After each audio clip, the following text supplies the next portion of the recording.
ചിറമനേങ്ങാട് കണലിപ്പാറപ്പുറത്ത് നടക്കുന്ന പടക്ക സംഭരണശാലയുടെ നിർമ്മാണ പ്രവർത്തനത്തിനെതിരെ Kadangode panchayat stop memo നൽകി.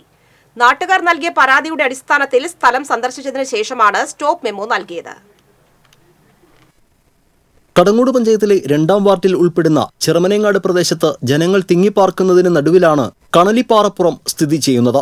കുന്നംകുളം ആസ്ഥാനമാക്കി പ്രവർത്തിക്കുന്ന പടക്ക നിർമ്മാണ ഗ്രൂപ്പ് ഈ സ്ഥലം വിലയ്ക്ക് വാങ്ങിയാണ് പടക്ക സംഭരണശാല നിർമ്മിക്കുന്നതെന്ന് നാട്ടുകാർ പറയുന്നു.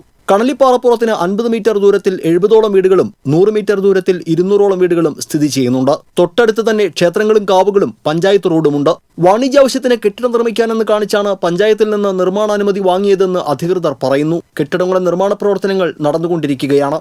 ഇതിനു പുറമെ 1 ഏക്കർ വരുന്ന സ്ഥലത്ത് വൻതോതിൽ പാറ ഖനനം നടത്തിയിട്ടുണ്ട്. ജിയോളജി വകുപ്പിന്റെ അനുമതിയില്ലാതെയാണ് ഖനനം നടത്തിയിട്ടുള്ളതെന്ന് പഞ്ചായത്ത് കണ്ടെത്തി. ഇതിന്റെ അടിസ്ഥാനത്തിലാണ് ഉടമ കാഞ്ഞിരക്കോട് ചുങ്കത്ത് വീട്ടിൽ ബോബന് നിർമ്മാണ പ്രവർത്തനങ്ങൾ നിർത്തിവെക്കണമെന്നാവശ്യപ്പെട്ട് പഞ്ചായത്ത് സ്റ്റോപ്പ് മെമ്മോ നൽകിയത്.